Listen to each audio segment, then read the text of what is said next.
إن الحمد لله نحمده ونستعينه ونستغفره ونعوذ بالله من شرور أنفسنا ومن سيئات أعمالنا من يهده الله فلا مضل له ومن يضلل فلا هادي له وأشهد أن لا إله إلا الله وحده لا شريك له وأشهد أن محمدا عبده ورسوله أما بعد يا أيها الذين آمنوا اتقوا الله حق تقاته ولا تموتن إلا وأنتم مسلمون يا أيها الناس اتقوا ربكم الذي خلقكم من نفس واحدة وخلق منها زوجها وبث منهما رجالا كثيرا ونساء واتقوا الله الذي تساءلون به والأرحام إن الله كان عليكم رقيبا يا أيها الذين آمنوا اتقوا الله وقولوا قولا سديدا يصلح لكم أعمالكم ويغفر لكم ذنوبكم ومن يطع الله ورسوله فقد فاز فوزا عظيما فإن أصدق الحديث كتاب الله وخير الهدي هدي محمد صلى الله عليه وسلم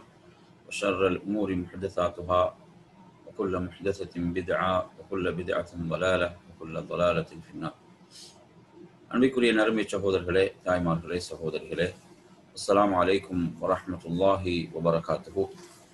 இன்றைய நமது பாடத்தில் முதலாவதாக தஃப்சீர் சூரத்து தூர் 52வது அத்தியாயம், மக்காவில் அருளப்பெற்ற 49 வசனங்களை கொண்ட அத்தியாயம்.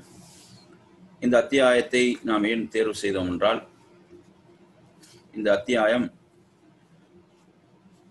மிக முக்கியமான ஒரு ஹதீஸை பின்னணியாக கொண்டிருக்கிறது. அந்த ஹதீஸை நாம் இன்ஷா அல்லாஹ் இந்த அத்தியாயத்தை தொடர்ந்து படிக்கும் போது நாம் பார்க்கலாம்.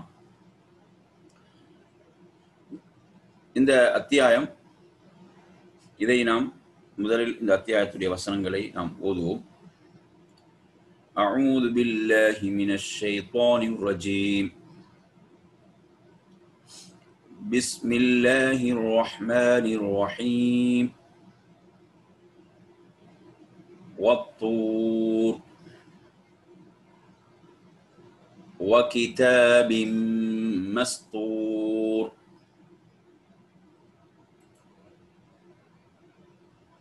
في رق منشور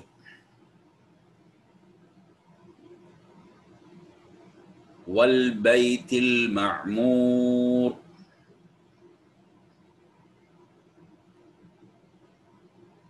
والسقف المرفوع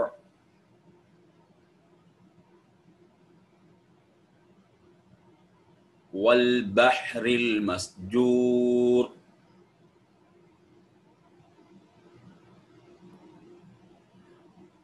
إن عذاب ربك لواقع ما له من دافع. இப்போது நாம் ஓதிய வசனங்கள், முதலாவதாக வத்தூர் எவ்வாறு ஆரம்பிக்கிறானா, வத்தூர், தூர் மலை மீது சத்தியமாக. அல்லாஹு தஆலா இந்த இடத்தில் இமாம் இப்னு கஸீர் ரஹிமஹுல்லாஹ் அவர்கள் சொல்கிறார்கள், யுக்ஸிமு தஆலா பிமக்லூகாத்திஹி الدالة على قدرته العظيمة.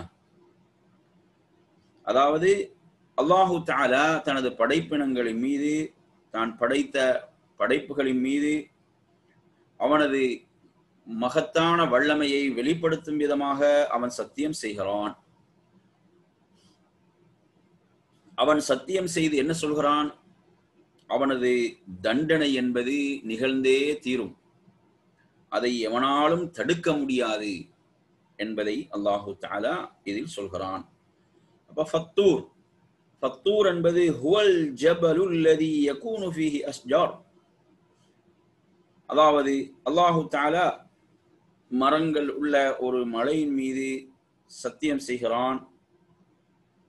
அதாவது அல்லாஹு தஆலா மூசா அலைஹிஸ்ஸலாம் அவர்களோடு பேசிய, அதே போன்று அந்த பகுதியிலிருந்து ஈசா அலைஹிஸ்ஸலாத்தை அல்லாஹு தஆலா அனுப்பிய அந்த வமா லம் யகுன் ஃபீ ஷஜருன் வலா யுஸம்மா தூரன், மரங்கள் இல்லாத ஒன்றுக்கு தூர் என்ற அந்த பெயர் சொல்லப்பட மாட்டாது. இன்னமா யுகாலு லஹு ஜபல். அப்ப இது ஒரு மலைக்கு சொல்லப்படக்கூடிய பெயர் வத்தூர். தூர் மலை மீது சத்தியமாக. அடுத்து அல்லாஹ் சொல்கிறான் வகிதபிம் மஸ்தூர், எழுதப்பட்ட வேதத்தின் மீது சத்தியமாக. அப்ப மஸ்தூர்னா எழுதப்பட்ட, கிதாப் என்பது வேதத்தின் மீது சத்தியமாக. வகிதபிம் மஸ்தூர். இந்த இடத்தில் இமாம் அவங்க சொல்றாங்க கீல ஹுவ அல்லௌஹுல் மஹ்ஃபூஸ். இதுக்கு என்ன லௌஹுல் மஹ்ஃபூஸ் என்ற ஒரு கருத்தும் இங்கு சொல்லப்படுகிறது. இந்த எழுதப்பட்ட வேதத்தின் மீது சத்தியமா என்பது லௌஹுல் மஹ்ஃபூஸ் என்பது அந்த பாதுகாக்கப்பட்ட ஏடு, உலகத்தில் நிகழக்கூடிய அனைத்தையும், கியாமத் நாள் வரை நிகழக்கூடிய அனைத்தையும் பதிவு செய்த அந்த ஏடு. வகீல் இன்னொரு கருத்து சொல்லப்படுகிறது அல் குதுபுல் முனஸ்ஸலா அல் மக்தூபா அல்லதி துக்ரவு அலன் நாசி ஜிஹாரன். அப்ப அல்லாஹு தஆலா அருளிய வேதங்கள், அல்லாஹு தஆலா அருளிய அந்த வேதங்கள் மக்களுக்கு ஓதப்படுமே, அந்த வேதங்களையும் இது குறிக்கும் என்ற ஒரு விளக்கமும் இங்கே சொல்லப்படுகிறது. வகிதாபிம் மஸ்தூர். அடுத்து ஃபீ ரக்கிம் மன்ஷூர், விரித்து வைக்கப்பட்ட ஏட்டில். மன்ஷூர் என்பது விரித்து வைக்கப்பட்டது. ரக் என்பது என்ன? ஏட்டில். ஃபீ ரக்கிம் மன்ஷூர், விரித்து வைக்கப்பட்ட ஏட்டில். அப்ப இதில் நாம் பார்ப்போமாக இருந்தால் இந்த இடத்தில் இமாம் இப்னு கஸீர் ரஹிமஹுல்லாஹ் சொல்கிறார்கள், அதை தொடர்ந்து வல் பைத்தில் மஅமூர் என்பதற்கு அதுக்கு சேர்த்து விளக்கம் சொல்றாங்க. வல் பைத்தில் மஅமூர், பைத்துல் மஅமூர் மீது சத்தியமாக. வல் பைத்தில் மஅமூர், பைத்துல் மஅமூர் மீது சத்தியமாக. இந்த இடத்தில் இமாம் அவர்கள் ஒரு ஹதீஸை கொண்டு வருகிறார்கள். புகாரி முஸ்லிமில் இடம்பெறக்கூடிய ஒரு செய்தி. நபிகள் நாயகம் ஸல்லல்லாஹு அலைஹி வஸல்லம் அவர்கள் தனது அந்த மிஅராஜுடைய பயணம், அந்த பயணத்தில் ரசூலுல்லாஹி ஸல்லல்லாஹு அலைஹி வஸல்லம் அவர்கள் அந்த 7வது வானத்தை அல்லாஹ்வுடைய தூதர் கடந்த போது அவர்களுக்கு எடுத்து காண்பிக்கப்பட்டது பைத்துல் மஅமூர். அவர்களுக்கு எடுத்து காண்பிக்கப்பட்டது என்ன? பைத்துல் மஅமூர் என்பது அவர்களுக்கு எடுத்து காண்பிக்கப்பட்டது. ஹுவ கஅபத்து அஹ்லி ஸமாஇ ஸாபிஆ, அது 7வது வானத்தில் உள்ளவர்களுக்குரிய கஅபாவாக அது இருக்கிறது. எப்படி பூமியில் இந்த கஅபாவை மக்கள் வலம் வருவார்களோ, மூமின்கள் வலம் வருவார்களோ, அதே போன்று 7வது வானத்தில் வானவர்கள் வலம் வரக்கூடியதாக அந்த கஅபாவாக அது இருக்கிறது என்று இதிலே அவர்கள் குறிப்பிடுகிறார்கள். அதே போன்று அதிலே இன்னொரு செய்தி என்னவென்றால், சும்ம ருஃபிய இலல் பீரல் பைத்துல் மஅமூர், பைத்துல் மஅமூர் எனக்கு எடுத்து காண்பிக்கப்பட்டது. வ இதா ஹுவ யதுகுலுஹு குல்ல யௌமின் 70000, அதில் ஒவ்வொரு நாளும் 70000 வானவர்கள் நுழைகிறார்கள். 70000 வானவர்கள். அப்ப எனவே எதற்காக? அல்லாஹுவை வணங்குவதற்காக. அவர்கள் வெளிப்பட்டு விட்டால் மறுபடியும் அவர்கள் நுழைவது கிடையாது. அப்ப மலக்குகளுடைய எண்ணிக்கை எவ்வளவு பிரமாண்டமானது என்பதை நாம் எண்ணி பார்க்க வேண்டும். يعني يتعبدون فيه, அதில் அவர்கள் என்ன செய்வார்கள்? அல்லாஹ்வை வணங்குவார்கள். ويطوفون به كما يطوف اهل الارض بكعبتهم, எப்படி இந்த பூமியில் உள்ள கஅபாவில் மக்கள் மூமின்கள் முஸ்லிம்கள் வலம் வருவார்களோ அதுபோன்று அதை வலம் வருவார்கள் என்ற அந்த விளக்கம். كذلك ذاك البيت المعمور وهو كعبة اهل السماء السابعة, இவ்வாறு தான் அந்த பைத்துல் மஅமூர் என்பது 7வது வானத்தில் உள்ள கஅபாவாகும். ولهذا وجد إبراهيم الخليل عليه الصلاة والسلام مسندا ظهره إلى البيت المعمور. ரசூலுல்லாஹ்வுடைய மிஅராஜுடைய பயணத்தில் அந்த பைத்துல் மஅமூரில் தனது முதுகை அப்படி வைத்து சாய்ந்து உட்கார்ந்திருந்த நபியார் அவர்தான் நபி இப்ராஹிம் அலைஹிஸ்ஸலாம் அவர்கள். அந்த ஹலீலாகி அல்லாஹ்வுடைய உற்ற நண்பராகிய இப்ராஹிம் அலைஹிஸ்ஸலாம் அவர்கள் தனது முதுகை அதிலே அவர்கள் சாய்ந்தவர்களாக அமர்ந்திருந்தார்கள். அப்போது இப்ப இந்த இடத்தில் என்ன சொல்றாங்க? இவங்க யாரு? இவர்கள் தான் பூமியில் என்ன செய்தார்கள்? கஅபாவை அவர்கள் அந்த அத்திவாரத்தின் மீது உயர்த்தியவர்கள் யார்? அவர்கள் தான் இப்ராஹிம் அலைஹிஸ்ஸலாம் அவர்கள். எனவே அல்லாஹு தஆலா அதற்கு அவர்களை சிறப்பிக்கக்கூடிய அமைப்பில் என்ன? அந்த பைத்துல் மஅமூரில் அவர்கள் தனது முதுகை அதன் மீது சாய்த்தவராக அவர்கள் அமர்ந்திருந்தார்கள் என்ற செய்தியை நாங்கள் அதில் பார்க்கிறோம். எனவே அதே போன்று ஒவ்வொரு வானத்திலும் அல்லாஹுவை வணங்குவதற்காக என்ன இருக்கிறது? ஒரு ஒரு ஆலயம் இருக்கிறது. அதிலே தொழுவார்கள், அல்லாஹுவை வணங்குவார்கள். அதே போன்று சமா உத்துன்யா, துனியாவுடைய வானத்திலே இருக்கக்கூடியதான் பைத்துல் இஸ்ஸா, யுகாலு லஹு பைத்துல் இஸ்ஸா. பைத்துல் இஸ்ஸா எப்படி பைத்துல் மஅமூர் 7வது வானத்தில் இருக்கிறதோ, அதே போன்று துனியாவுடைய வானம், துனியாவுக்கு தென்படக்கூடிய அந்த வானத்திலே இருக்கக்கூடிய அந்த ஆலயம் பைத்துல் இஸ்ஸா என்ற விளக்கத்தையும் இங்கு குறிப்பிடுகிறார்கள். அப்ப எனவே இதுல பாருங்க, இப்ப எத்தனாவது சத்தியம்? வத்தூர் வ கிதாபி மஸ்தூர்.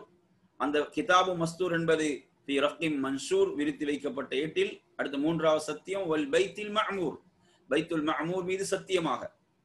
பைத்துல் மஅமூர் நீங்க எடுத்தீங்கன்னா ஒரு நாளைக்கு 70,000 வானவர்கள் நுழைகிறார்களா, அது எவ்வளவு விசாலமானதாக இருக்கும். அந்த வானவர்கள் நுழைந்து அவங்க வணங்கி வெளிப்படுவார்கள் என்றால் மறுபடியும் அதில் அவங்க நுழைய மாட்டாங்க. அப்ப அவ்வளவு எண்ணிக்கையான வானவர்களுடைய எண்ணிக்கை, சுப்ஹானல்லாஹ். அடுத்து அல்லாஹ் சொல்கிறான் வஸ்ஸக்ஃபில் மர்ஃபூ, உயர்த்தப்பட்ட முகட்டின் மீது சத்தியமாக. வஸ்ஸக்ஃபில் மர்ஃபூ, இந்த இடத்தில் சுஃபியானு ஸௌரி ரஹிமஹுல்லாஹ் அவர்கள் இன்னும் பல அறிஞர்கள் சொல்லக்கூடிய ஒன்றுதான். வஸ்ஸக்ஃபில் மர்ஃபூ என்றால் யஅனி அஸ்ஸமா, உயர்த்தப்பட்ட முகட்டின் மீது என்ன, வானத்தின் மீது சத்தியமாக என்ற விளக்கத்தை சொல்கிறார்கள். அதற்கு இமாம் சுஃபியானி ஸௌரி ரஹிமஹுல்லாஹ் இன்னொரு குர்ஆன் வசனத்தை சொல்றாங்க, வஜஅல்னா ஸமாஅ ஸக்ஃபன் மஹ்ஃபூதா, நாம் இந்த வானத்தை பாதுகாக்கப்பட்ட ஒரு முகடாக நாம் ஆக்கிறோம் என்று அல்லாஹு தஆலா சொல்கிறான் என்ற வசனம் சூரத்துல் அன்பியாவுடைய 32வது வசனம். அதையும் இங்கு விளக்கமாக அவர்கள் குறிப்பிடுகிறார்கள். இதே கருத்தை முஜாஹித், கதாதா, சுத்தி போன்ற அறிஞர்களும் இந்த கருத்தை முன்வைக்கிறார்கள். அடுத்து அல்லாஹு தஆலா சத்தியம் செய்கிறான் வல் பஹ்ரில் மஸ்ஜூர், அதாவது பொங்கும் கடலின் மீது சத்தியமாக. வல் பஹ்ரில் மஸ்ஜூர், அல்லாஹ் பிரமாண்டமான படைப்புகளின் மீது என்ன செய்கிறான்? அல்லாஹ்வுடைய பிரமாண்டமான படைப்புகளின் மீது அல்லாஹ் சத்தியம் செய்கிறான். எனவே கல் ஜும்ஹூர் ஹுவ ஹாதல் பஹர், நாம் பார்க்கக்கூடிய இந்த கடல் தான் அது. அப்ப வல் முராது பில் மஸ்ஜூர், இந்த மஸ்ஜூர் என்பதன் மூலம் நாடப்படுவது என்ன? கியாமத்துடைய நாளில் இது என்ன செய்யப்படும்? இது மூட்டப்படும். இது என்ன செய்யப்படும்? அந்த கடல் என்பது மூட்டப்படும் என்ற விளக்கத்தையும் இங்கு குறிப்பிடுகிறார்கள். அப்ப அந்த தீ மூட்டப்படும், வைதல் பிஹாரு சுஜ்ஜிரத் என்று நாங்க பார்க்கிறோமா இல்லையா? அந்த கடல்கள் தீ மூட்டப்படும் போது என்று வரக்கூடிய அந்த வசனத்தை இங்கு கொண்டு வருகிறார்கள். எனவே இவ்வாறாக அல் மஸ்ஜூர் என்ற, அதே போன்று அல் மம்லூ, பொங்கும் என்ற அர்த்தம் இருக்கிறது. எனவே அந்த நிகழ்வுகள் ஒன்றன் பின் ஒன்றாக நிகழும். இது முரண்பாடு அல்ல. ஒன்றன் பின் ஒன்றாக அந்த நிகழ்வுகள் ஒவ்வொன்றாக நிகழும் என்பதை நாம் புரிந்து கொள்ள வேண்டும். வல் பஹ்ரில் மஸ்ஜூர். எனவே இது அல்லாஹு தஆலா அப்ப எத்தனை விஷயங்கள் மீது சத்தியம் செய்கிறான்? எத்தனை விஷயங்கள் மீது நாங்க பார்த்தோம்? முதலாவது வத்தூர், அந்த தூர் மலையின் மீது. இரண்டாவது வகிதாபி மஸ்தூர், அந்த எழுதப்பட்ட வேதத்தின் மீது. மூன்றாவது வல் பைத்துல் மஅமூர், பைத்துல் மஅமூர் மீது. நாலாவது உயர்த்தப்பட்ட முகட்டின் மீது. ஐந்தாவது அந்த பொங்கும் கடலின் மீது. இப்படி 5 விஷயங்கள் அல்லாஹுடைய அந்த மாபெரும் படைப்புகள். அதே போன்று அந்த படைப்புகளின் மீது அல்லாஹ் சத்தியம் செய்தவனாக என்ன சொல்கிறான்? இன்ன அஸாப ரப்பிக லவாகி, இன்ன அஸாப ரப்பிக லவாகி, நிச்சயமாக உமது ரப்புடைய தண்டனை, அதாவது அது நிகழ்ந்தே தீரும், அது சம்பவிக்கும். லவாகி என்று அல்லாஹு தஆலா குறிப்பிடுகிறான். இன்ன அஸாப ரப்ப, இவ்வளவு விஷயங்கள் மீது சத்தியம் செய்த அல்லாஹ் என்ன, அவனது தண்டனையைத்தான் எச்சரிக்கிறான். அவனது தண்டனையை அல்லாஹு தஆலா எச்சரிக்கிறான். இன்ன அஸாப ரப்பிக லவாகி. எனவே இங்கு அல்லாஹு தஆலா என்ன, காஃபிர்களுக்கு எச்சரிக்கிறான். இந்த எச்சரிக்கை யாருக்குரியது? காஃபிர்களுக்குரியது. காஃபிர்களுக்கு வரப்போகும் இந்த தண்டனை இது நிகழ்ந்தே தீரும், இது சம்பவித்தே தீரும் என்பதை அல்லாஹு தஆலா சொல்றான். லவாகி பாருங்க, அதுல லாம், அதுவும் என்ன செய்யும்? அது உறுதியைத்தான் சொல்றது. இன்ன என்ற வார்த்தை அதுல வருகிறது. இவ்வளவு விஷயங்கள் மீது சத்தியம் செய்து சொல்லப்படுகிறது. இவ்வளவு விஷயங்கள் மீது சத்தியம் செய்து சொல்லப்படுகிறது. அடுத்து அல்லாஹ் சொல்கிறான் மா லஹு மின் தாஃபி', அதனை தடுப்பவன் எவரும் இல்லை, அதனை எவனாலும் தடுக்க முடியாது என்பதையும் அல்லாஹு தஆலா இதிலே குறிப்பிடுகிறான்.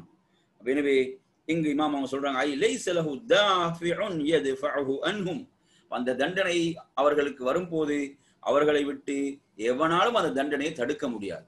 அல்லாஹு தஆலா அவர்களுக்கு நாடி அந்த தண்டனையை எவனாலும் தடுக்க முடியாது என்பதை இதற்கு விளக்கமாக அவர்கள் குறிப்பிடுகிறார்கள்.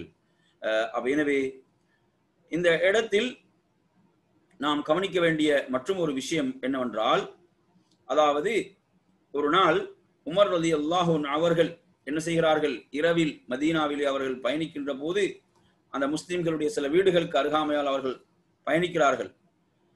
அப்போது ஒரு மனிதர் இந்த வசனங்களை ஓதிக்கொண்டிருக்கிறார். தொழுகையில ஒருவர் என்ன செய்கிறார், ஓதி இரவில் தொழுது கொண்டிருக்கிறார்.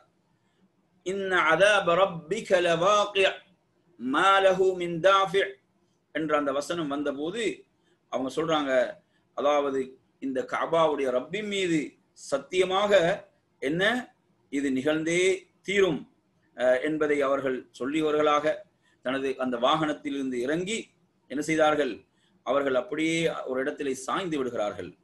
அவர்கள் சாய்ந்து விடுகிறார்கள். அதன் பிறகு அவர்கள் தங்களுடைய வீட்டுக்கு செல்கிறார்கள். அவர்கள் ஒரு மாத காலம் நோயுறுகிறார்கள். ஒரு மாத காலம் அவர்கள் நோயுற்று விடுகிறார்கள். மக்களை கூட சந்திக்க முடியாத ஒரு நிலை அவர்களுக்கு ஏற்பட்டது என்ற ஒரு செய்தியை இமாம் தபரி ரஹிமஹுல்லாஹ் அவர்கள் தனது நூலில் பதிவு செய்கிறார்கள். சுப்ஹானல்லாஹ். எனவே இப்படி இந்த குர்ஆனுக்கு முன்னால் நபித்தோழர்கள் உடைய நிலை எப்படி அவர்களுக்கு அது அச்சத்தை பயத்தை அவர்களுக்குள் உருவாக்கியது என்பதை நாம் பார்க்கிறோம். எனவே நறுமை சகோதரர்களே, இந்த சூரத்து தூர் என்ற அத்தியாயம் இன்னும் பல முக்கியமான செய்திகளை இந்த அத்தியாயம் உள்ளடக்கி இருக்கிறது. எனவே நாம் படித்த வசனங்கள் இன்று நாம் 8வது வசனம் வரை படித்தோம். அடுத்த வசனங்கள் மறுமையை பற்றி பேசக்கூடிய வசனங்கள். அந்த 3 வசனங்களை மாத்திரம் நாம் பார்த்துவிட்டு நிறைவு செய்யலாம். அல்லாஹ் சொல்கிறான், யௌம தமூரு ஸமாஉ மௌரா, வானம் துடித்து சுற்றி குமுறும் நாளில். யௌம தமூரு ஸமாஉ மௌரா, வானம் துடித்து சுற்றி குமுறும் நாளில். வதசீருல் ஜிபாலு ஸைரா, இன்னும் மலைகள் தூள் தூளாகிவிடும் போது. ஃபவைலு யௌமஇதில் லில் முகذிபீன், அப்ப அந்த பொய்யாக்கி கொண்டிருந்தவருக்கு அந்நாளில் என்னதான் கேடுதான். தீனையும் மறுமையும் ரப்பையும் தூதர்களையும் பொய்ப்பித்தவர்களுக்கு அந்நாளில் கேடுதான் என்று அல்லாஹு தஆலா குறிப்பிடுகிறான். இந்த இடத்தில் இமாம் அவங்க சொல்லும் போது சொல்கிறார்கள், இப்னு அப்பாஸ் ரலியல்லாஹு அன்ஹு அவர்கள் கூறிய அந்த விளக்கம், அதாவது தத்தஹர்ரகு தஹரீகன், தத்தஹர்ரகு தஹரீகன் என்ன, அதாவது கடுமையாக அது அசைக்கப்படும். இந்த வானம் என்பது கடுமையாக என்ன செய்யப்படும், அது அசைக்கப்படும் என்பதை என்ன செய்கிறார்கள், அதிலே குறிப்பிடுகிறார்கள் விளக்கமாக. இன்னொரு விளக்கம் சொல்றாங்க, அது வெடித்து சிதறும் என்ற விளக்கத்தை சொல்கிறார்கள். அதே போன்று முஜாஹித் ரஹிமுல்லாஹ் சொல்றாங்க, அது என்ன, அது என்ன செய்யும், அது சுற்றும் என்ற ஒரு விளக்கத்தை சொல்கிறார்கள். எனவே இந்த நிகழ்வுகள் எல்லாம் ஒன்றன் பின் ஒன்றாக நிகழத்தான் போகின்றன என்பதை நாம் புரிந்து கொள்ள வேண்டும். எனவே சுப்ஹானல்லாஹ், இந்த மாபெரும் நிகழ்வுகள் அந்த மறுமையுடைய நாளில் நிகழப்போகும் நிகழ்வுகளாகும். அதே போன்று மலைகள், இந்த உறுதிமிக்க மலைகளுக்கு என்ன நேரப்போகிறது என்பதையும் அல்லாஹு தஆலா சொல்கிறான். வதசீருல் ஜிபாலு ஸைரா, அந்த மலைகள் எப்படி பஞ்சை, அந்த காற்றில் பறக்கும் பஞ்சை போன்று தூள் தூளாக அந்த மலைகள் அவ்வாறு ஆக்கப்பட்ட அவைகள் பறக்கக்கூடிய ஒரு நிலை உருவாகும். இதை சொல்லிவிட்டு அல்லாஹ் சொல்றான், ஃபவைலு யௌமைதில் லில் முகذிபீன், இவ்வாறான மகத்தான நிகழ்வுகள் எல்லாம் நடக்கக்கூடிய இந்த நாளை பொய்ப்பித்தவர்களுக்கு, பொய்யாக்கி கொண்டிருந்தவர்களுக்கு கேடுதான் என்று ரப்புல் ஆலமீன் குறிப்பிடுகிறான். எனவே நறுமை சகோதரர்களே, இந்த இடத்தில் நாம் இந்த தஃப்சீரை நிறைவு செய்வோம். 11வது வசனம். இதிலிருந்து இன்ஷா அல்லாஹ் நமது இந்த தஃப்சீருடைய பகுதியை அடுத்த வகுப்பில் பார்ப்போம். இந்த அத்தியாயம் மிக முக்கியமான ஒரு அத்தியாயம் என்பதற்கு பின்னால் வரக்கூடிய பல செய்திகள் இருக்கின்றன. அவற்றை நாம் பார்க்கும் போது அறிந்து கொள்ளலாம். இத்தோடு நாம் என்ன செய்யலாம், தஃப்சீருடைய வகுப்பை நாம் நிறைவு செய்து கொள்வோம். அடுத்ததாக நமது பாடத்தில் அதாவது நாம் துஆவுடைய பகுதி, துஆவுடைய பாடத்துக்கு இன்று துஆவுடைய பாடத்தை 2வதாக நாம் என்ன செய்வோம், துஆவுடைய பாடத்தை பார்ப்போம். துஆவுடைய பாடத்தில் நாம் மீட்ட வேண்டிய துஆக்கள், அதே போன்று இன்று நாம் பார்க்க வேண்டிய அந்த துஆ, அவற்றை நாம் இன்று பார்ப்போம். துஆவுடைய அந்த பகுதியில் நாம் பல துஆக்களை என்ன செய்திருக்கிறோம், நாம் படித்திருக்கிறோம். அந்த துவாக்களை அவசரமாக நாம் மீட்டியவர்களாக இன்றைய துவாவுக்கு செல்வோம். அதில் முதல் துவாவாக நாம் படித்தது அல்லாஹும்ம இன்னி அஊது பிக மின் ஷர்ரி மா அமில்து வ மின் ஷர்ரி மா லம் அஅமல். துவாக்கள் பெரும்பாலும் உங்களுக்கு பல துவாக்கள் மரணமாக இருக்கும். நாங்கள் இதுவரைக்கும் நிறைய துவாக்கள் படித்திருக்கிறோம். அனைத்து துவாக்களும் மரணமாக உள்ளவர்களும் இருப்பீர்கள், சில துவாக்கள் மரணமாக உள்ளவர்களும் இருப்பீர்கள். ஆனால் துவாக்கள் மிக முக்கியமான இந்த துவாக்கள் ஹதீஸ்களில், ஆதாரப்பூர்வமான ஹதீஸ்களில் பதிவான துவாக்கள் என்பதை நாம் மறந்துவிடக்கூடாது. அதே போன்று இதை உள்ளடக்கியிருக்கக்கூடிய கருத்துக்களும் மகத்தானவைகள். இரண்டாவது துவா ரப்பிக்ஃபிர்லி ஹதீஅதி யௌமத்தீன். மூன்றாவது துவா அல்லாஹும்ம இன்னி அஸ்அலுகல் ஆஃபியா. اللهم اهدني وسددني. اللهم مصرف القلوب صرف قلوبنا على طاعتك. اللهم اغفر لي وارحمني وعافني وارزقني. اللهم إني أسألك الهدى والتقى والعفاف والغنى. اللهم إني أعوذ بك من زوال نعمتك وتحول عافيتك وفجاءة نقمتك وجميع سخطك. أعوذ بعزتك الذي لا إله إلا أنت الذي لا يموت والجن والإنس يموتون. اللهم إني أعوذ بك من جهد البلاء ودرك الشقاء وسوء القضاء وشماتة الأعداء. اللهم أصلح لي ديني الذي هو عصمة أمري، وأصلح لي دنياي التي فيها معاشي، وأصلح لي آخرتي التي فيها معادي، واجعل الحياة زيادة لي في كل خير، واجعل الموت راحة لي من كل شر. اللهم إني أعوذ بك من الهم والحزن والعجز والكسل والبخل والجبن وضلع الدين وغلبة الرجال. اللهم لك أسلمت وبك آمنت وعليك توكلت وإليك أنبت وبك خاصمت. اللهم إني أعوذ بعزتك لا إله إلا أنت أن تضلني. أنت الحي الذي لا يموت والجن والإنس يموتون. اللهم إني أعوذ بك من العجز والكسل والجبن والبخل والهرم وعذاب القبر.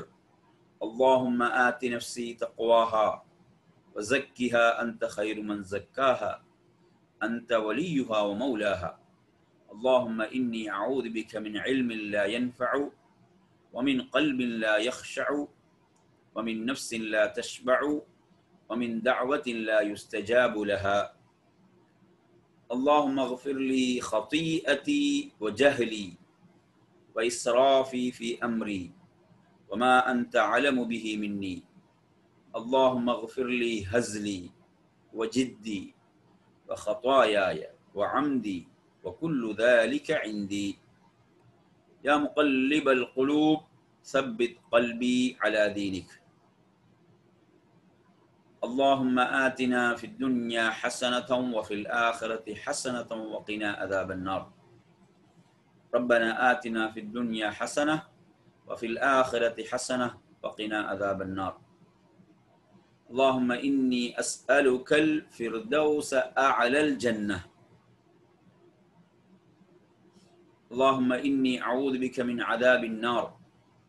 اللهم إني أعوذ بك من عذاب القبر. اللهم إني أعوذ بك من الفتن ما ظهر منها وما بطن. اللهم إني أعوذ بك من فتنة الدجال. اللهم رب اغفر لي خطيئتي وجهلي وإسرافي في أمري كله وما أنت أعلم به مني. اللهم اغفر لي خطاياي وعمدي وجهلي وهزلي وكل ذلك عندي.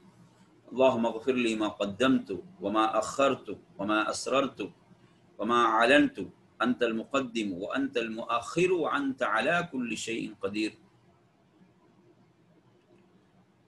இரவில் தூங்கும் போது நபி அவர்கள் ஓதிய துஆக்களில் அல்ஹம்துலில்லாஹி அல்லதி அத்அமனா வஸகானா வகஃபானா வஆவானா ஃபகம் மிம்மன் லா காஃபிய லஹு வலா முக்வி. துன்பங்களின் போது நபி அவர்கள் ஓதுவார்கள் லா இலாஹ இல்லல்லாஹுல் அஸீமுல் ஹலீம், லா இலாஹ இல்லல்லாஹு ரப்புல் அர்ஷில் அஸீம், لا إله إلا الله رب السماوات ورب العرض ورب العرش الكريم. பாதுகாப்புக்காக ஓதக்கூடிய துஆக்கள்ல அஊது பிகலிமாத்தில்லாஹி தாம்ம மின் குல்லி ஷைத்தானின் வஹாம்ம வமின் குல்லி ஐனின் லாம்ம. இஸ்திகாராவுடைய துஆ அல்லாஹும்ம இன்னி அஸ்தகீருக பிஇல்மிக் وأستقدرك بقدرتك وأسألك من فضلك العظيم فإنك تقدر ولا أقدر وتعلم ولا أعلم وأنت علام الغيوب. اللهم إن كنت تعلم أن هذا الأمر خير لي في ديني ومعاشي وعاقبة أمري عاجل أمري وعاجله فاقدره لي ويسره لي ثم بارك لي فيه. وإن كنت تعلم أن هذا الأمر شر لي في ديني ومعاشي وعاقبة أمري في عاجل أمري وآجله فاصرفه عني واصرفني عنه واقدر لي الخير حيث كان ثم أرضني.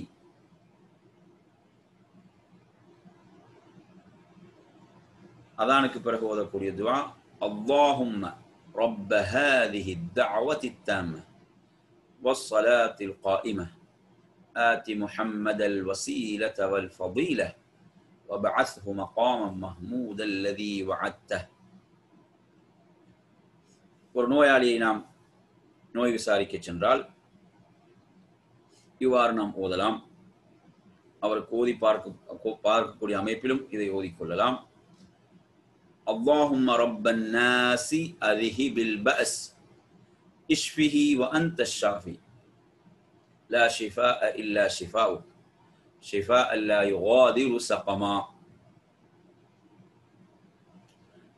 மற்றொரு ரிவாயத்தில் اللهم رب الناس مذهب البأس اشفي أنت الشافي لا شافي إلا أنت شفاء لا يغادر سقما. இன்னும் ஒரு ரிவாயத் அதுல امسح البأس رب الناس بيدك الشفاء لا كاشف له إلا أنت.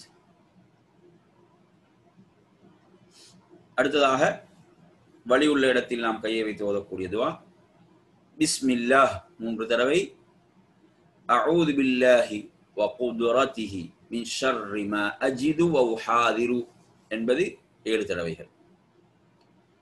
அதில் மற்றும் ஒரு துஆ, இதுவும் ஒரு நோயாளி ஓத முடிந்த ஒரு துஆ பிஸ்மில்லாஹி துர்பத்து அர்தினா பிரீகத்தி பஅதினா யுஷ்வா சகீமுனா பிஇذن ரப்பினா. தனது உமிழ் நீரை எடுத்து மண்ணில் வைத்து அவ்வாறு ஓதக்கூடிய துஆவாக இந்த துஆ இருக்கிறது. பிஸ்மில்லாஹி துர்பத்து அர்தினா பிரீகத்தி பஅதினா யுஷ்வா சகீமுனா பிஇذن ரப்பினா. அடுத்ததாக நாம் ஒரு நோயாளியை நோய் விசாரிக்க சென்றால் அவருக்கு நாம் இந்த துஆவை கொண்டும் ஓதி பார்க்கலாம். இதுவும் அழகான ஒரு அற்புதமான துஆ. ஜிப்ரீல் அலைஹிஸ்ஸலாம் அவர்கள் அல்லாஹ்வுடைய தூதருக்கு ஓதி பார்த்ததாக வரக்கூடிய துஆ. பிஸ்மில்லாஹி யுபரீக் வ மின் குல்லி தாஇன் யஷ்ஃபீக் வ மின் ஷர்ரி ஹாசிதின் இதா ஹஸத் வ ஷர்ரி குல்லி தி ஐன். அதில் மற்றொரு ரிவாயத்தில் பிஸ்மில்லாஹி அர்கீக் மின் குல்லி ஷைஇன் யுஉதீக் மின் ஷர்ரி குல்லி நஃப்ஸின் அவ் ஐனி ஹாசிதின் அல்லாஹு யஷ்ஃபீக் பிஸ்மில்லாஹி அர்கீக். நோயாளியை நோய் விசாரிக்க சென்றால் இந்த துஆவை நாம் ஓதலாம். லா பஅஸ தஹூருன் இன்ஷா அல்லாஹ், லா பஅஸ தஹூருன் இன்ஷா அல்லாஹ் என்றும் நாம் ஓதலாம். நபி அவர்கள் இவ்வாறு ஓதுவார்கள். அடுத்து இன்றைய துஆவை நாம் பார்ப்போம். இன்றைய இந்த துஆவை பொறுத்தவரையில இந்த துவா வந்து நாங்கள் பொதுவாக கேட்பதற்கு அனுமதிக்கப்பட்ட ஒரு துவா அல்ல. இந்த துவா வந்து எப்படி என்றால், அதாவது ரசூலுல்லாஹ் என்ன வழிகாட்டல் நமக்கு வழங்குகிறார்கள் என்றால், உங்களில் வந்து ஒருவர் தமக்கு நேர்ந்த எந்த ஒரு துன்பத்தின் காரணத்தாலும் அவர் மரணத்தை விரும்பக்கூடாது. என்ன செய்யக்கூடாது? மரணத்தை அவர் விரும்பக்கூடாது. அவ்வாறு அவர் செய்து அவ்வாறு கேட்டுத்தான் ஆக வேண்டும் என்ற ஒரு நிலை இருக்குமாக இருந்தால் இவ்வாறு அவர் பிரார்த்திக்கலாம். இவ்வாறு பிரார்த்திப்பதற்கு மார்க்கத்தில் அனுமதி உண்டு. ஏனெனில் இப்போ உதாரணமாக ஹதீஸ்கள் நாங்கள் சில காரணங்களையும் பார்க்கலாம். அல்லாஹ்வுடைய தூதர் சொல்வார்கள், ஒரு மனிதன் பாவியாக இருந்தால் அந்த மனிதன் அவன் தௌபா செய்வதற்கு அவனுக்கு வாய்ப்பு கிடைக்கும்.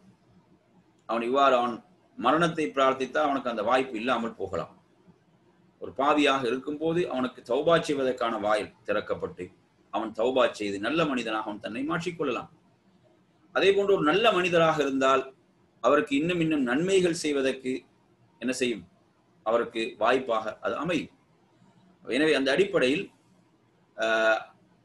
மார்க்கத்தில் வந்து நமக்கு உரிய வழிகாட்டல் என்னவென்றால், ஒருவர் தனக்கு அழிவை மரணத்தை பிரார்த்தித்துக் கொள்ளக்கூடாது. மாறாக அப்படி பிரார்த்திக்க வேண்டிய ஒரு நிலை வருமாக இருந்தால் இவ்வாறு பிரார்த்திப்பதற்கு மார்க்கத்தில் அனுமதி உண்டு. அல்லாஹ்வுடைய தூதர் நமக்கு கற்றுத்தருகிறார்கள். அந்த துவாவைத்தான் நாம் இப்போது பார்க்க போகிறோம். நான் சொல்வதை தொடர்ந்து நீங்கள் சொல்லுங்கள். அல்லாஹும்ம அஹ்யினி மா கானத்தில் ஹயாத்து خيرا لي وتوفني إذا كانت الوفاة خيرا لي. اللهم أحيني ما كانت الحياة خيرا لي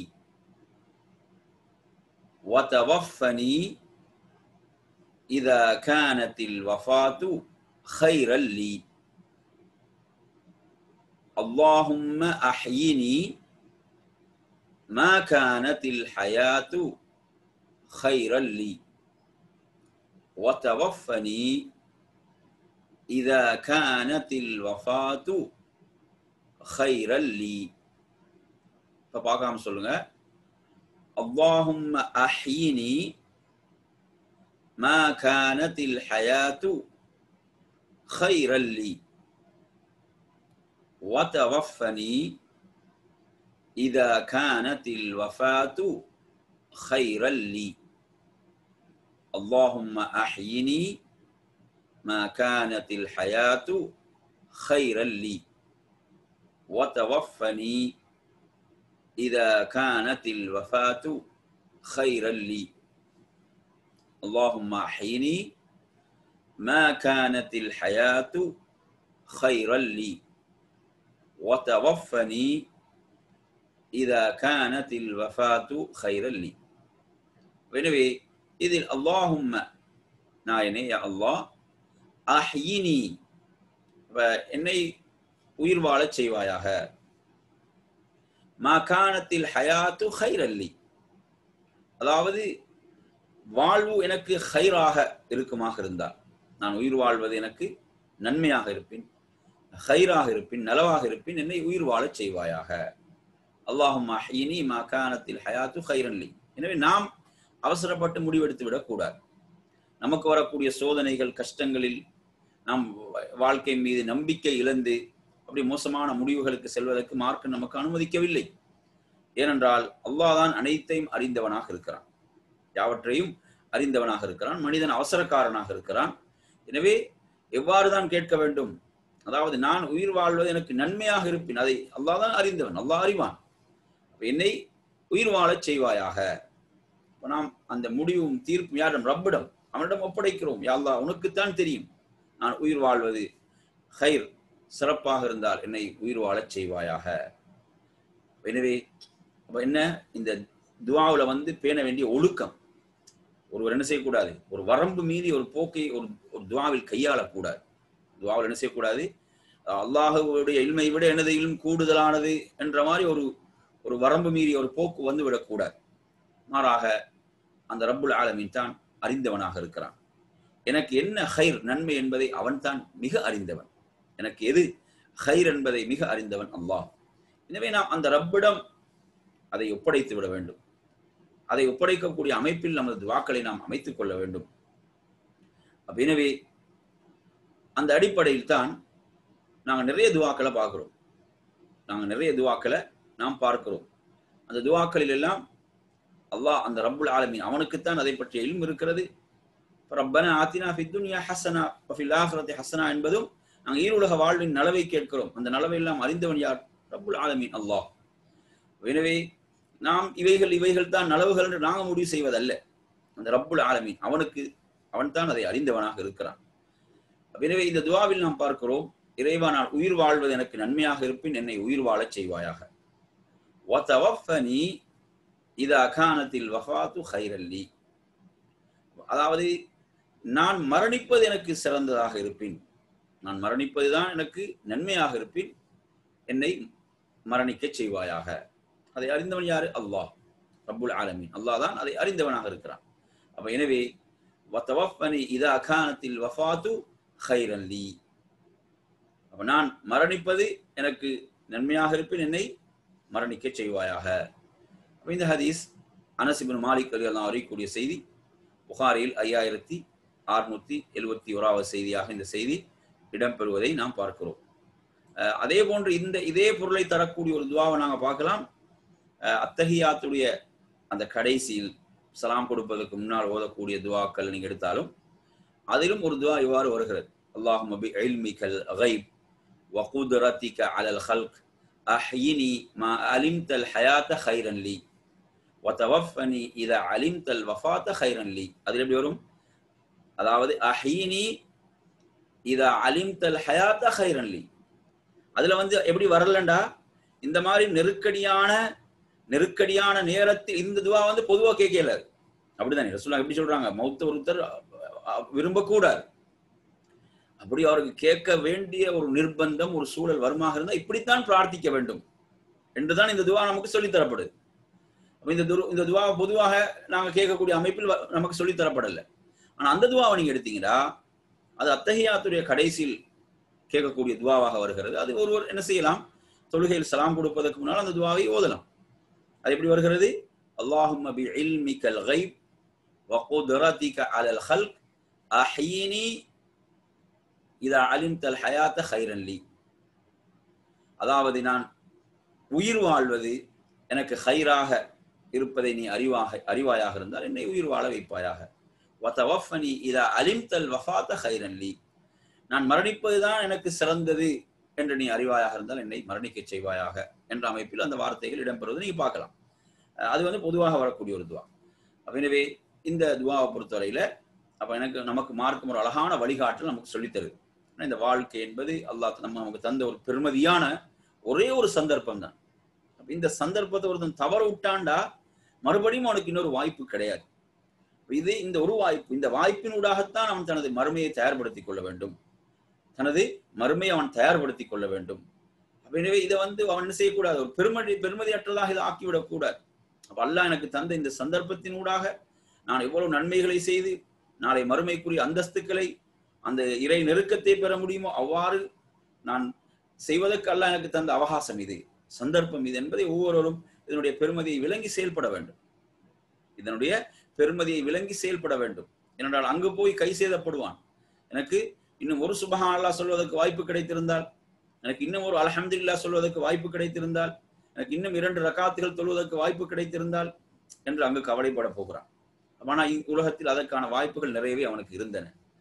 நமக்கு வரக்கூடிய சில கஷ்டங்கள், சோதனைகளை நாம் என்ன செஞ்ச உடனே அந்த சோதனைகளுக்கு முன்னால் நாம் தளர்ந்து சோர்ந்து போய் மரணத்தை நாமே பிரார்த்திக்கக்கூடிய அமைப்பில் நாம் போய்விடக் கூடாது.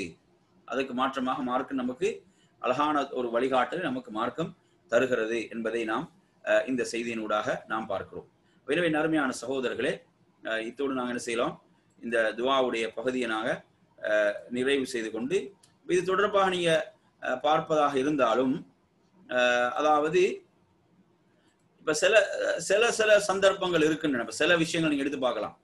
எப்படியான விஷயங்கள் என்று சொன்னால், உதாரணமாக ஒருவர் அல்லாஹுடைய வழியில அதாவது ஷஹாதத் என்ற வீர மரணம், ஷஹாதத் என்ற வீர மரணத்தை ஒருவர் ஆதரவு வைக்கலாம். அவ்வாறு ஆதரவு வைப்பதற்கு ஹதீஸ்கள்ல அனுமதி இருக்கிறது.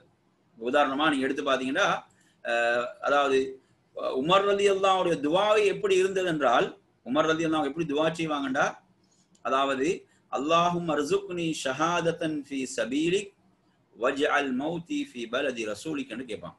எப்படி, நான் உனது வழியில் ஷஹாதத் என்ற வீர மரணம் எனக்கு கிடைக்க வேண்டும், அதுவும் உனது தூதருடைய ஊர் மதீனாவில் எனக்கு அது கிடைக்க வேண்டும் என்று துஆ செய்வார்கள்.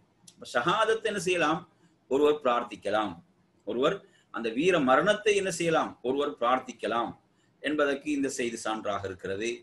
அதே போன்று நபிகள் நாயகம் ஸல்லல்லாஹு அலைஹி வஸல்லம் அவர்கள் ஒரு ஹதீஸிலே எப்படி சொல்கிறார்கள் அப்படின்னு சொன்னால், அல்லாஹ்வுடைய தூதர் சொல்றாங்க, எந்த ஒரு மனிதன் அதாவது ஷஹாதத்தை உண்மையாக பிரார்த்திக்கிறானோ, மன் ஸஅலல்லாஹ அஷ்ஷஹாதத பிஸித்கின், யார் உண்மையாக ஷஹாதத்தை பிரார்த்தித்து அந்த பிரார்த்தித்த நிலையில் அவர் தனது வீட்டில் விருப்பில் மரணித்தாலும் அவருக்கு ஷஹாதத் என்ற அந்தஸ்து கிடைக்கும் என்ற ஹதீஸை நீங்க முஸ்லிம்ல பார்க்கலாம். எனவே ஒரு ஷஹாதத்தை பிரார்த்திப்பதற்கு மார்க்கத்தில் அனுமதி இருக்கிறது. எனக்கு வீர மரணம் நான் என்ன செய்ய வேண்டும், அடைய வேண்டும் என்ற பிரார்த்தனை, அந்த உண்மையான பிரார்த்தனை என்பது அது மார்க்கம் அனுமதித்திருக்கிறது என்பதை நாங்கள் புரிந்து கொள்ள வேண்டும். அதே போன்று இன்னும் ஒரு செய்தியை நாங்கள் பார்க்கலாம். அதாவது நபிகள் நாயகம் ஸல்லல்லாஹு அலைஹி வஸல்லம் அவர்கள் கேட்ட அந்த துஆக்கள்ல எப்படி வருகிறது என்றால், இது திர்மிதியில் வரக்கூடிய ஒரு வார்த்தை, வைதா அரத்த பி இபாதிக ஃபித்னதன், வைதா அரத்த பி இபாதிக ஃபித்னதன் ஃபக்பில்னி இலைக கைர மஃப்தூன். அதாவது யா அல்லாஹ், உனது அடியார்களை கொண்டு நீ எனக்கு ஒரு ஃபித்னாவை நீ நாடினால், அந்த அந்த ஃபித்னா இன்றி நான் சோதிக்கப்படாமல் எனது உயிரை நீ கைப்பற்றிக் கொள்வாயாக உன் பக்கம்.